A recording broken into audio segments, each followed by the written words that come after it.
As Amara Jackson cruises through her upscale neighborhood in her sleek red Tesla, she feels a sense of pride and freedom.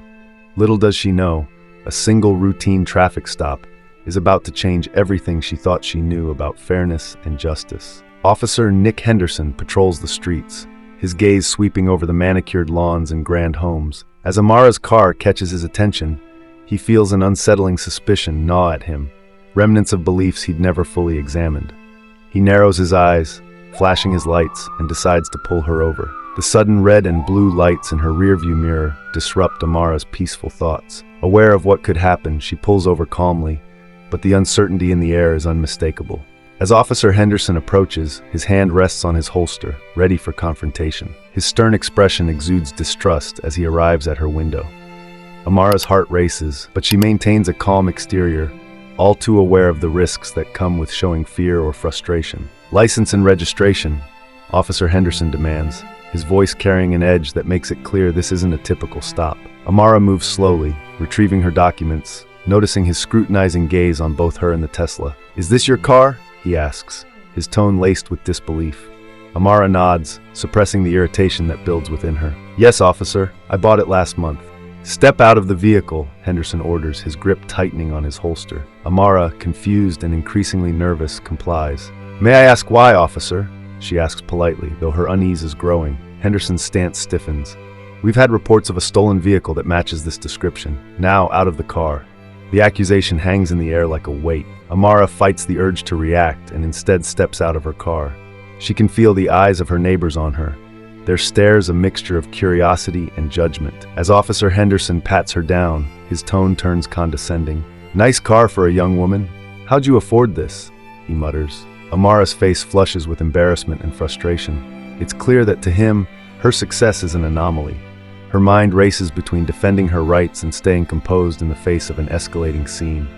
Meanwhile, neighbors like Mr. Lynn and Mrs. Moreno, who have seen her grow up in the community, watch with uncertain glances. Amara hopes someone will step forward, yet their hesitation is a harsh reminder of how alone she is. The tension rises as Officer Henderson's voice grows louder, his suspicion apparent to the growing crowd.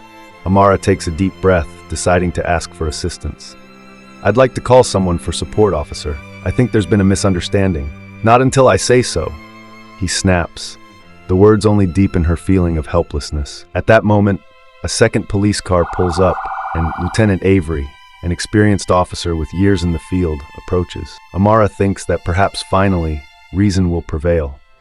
But as Lieutenant Avery glances between Amara and Officer Henderson, his expression doesn't soften. He mutters, almost dismissively, "Another one," thinking they're untouchable. A chill settles over Amara as she realizes he's not here to defuse the situation. He's here to confirm Henderson's actions. Neighbors exchange looks, some now more convinced that Amara is guilty simply by association. The pain of their silent betrayal weighs heavily on her. The officers surround her, forming a circle that feels less like protection and more like entrapment. Amara's heartbeat thunders in her chest, her gaze returning to her neighbors, hoping for support. But they continue to watch in uncomfortable silence. Just then, Officer Lee, who had recently joined the precinct, steps forward. His eyes linger on Amara with recognition. "Wait, aren't you the guest speaker from the college career fair last month?" Amara nods, a flicker of hope igniting within her. "Yes, I'm a law student. I volunteer in the community and work with local programs." Officer Henderson scoffs. "Doesn't mean anything. She fits the profile. Fancy car, suspicious behavior. It all adds up." Officer Lee hesitates, turning to Lieutenant Avery. "Maybe we should check her registration again. It might be a misunderstanding." Lieutenant Avery's gaze shifts, but his expression remains neutral. "Do it quickly." After a tense moment, Officer Lee reviews her registration, confirming that everything checks out. He looks back at Henderson, a hint of disappointment in his eyes.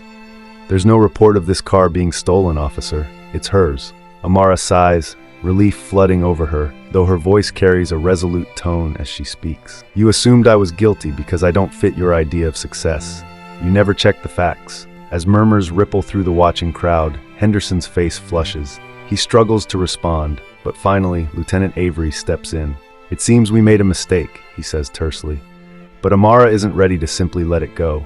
She looks at Henderson, her voice steady. "This isn't about a mistake. It's about the biases that led you here. I deserve to be treated with the same respect as anyone else." The neighborhood, once a place of acceptance, feels foreign. Some neighbors turn away, uncomfortable, while others finally step forward, realizing the impact of their silence. As the officers retreat, Amara remains strong, knowing that today was a lesson for everyone present, a reminder of the dignity that every person deserves. If you enjoyed this, don't forget to like, subscribe, and stay tuned for our next video. Thanks for watching.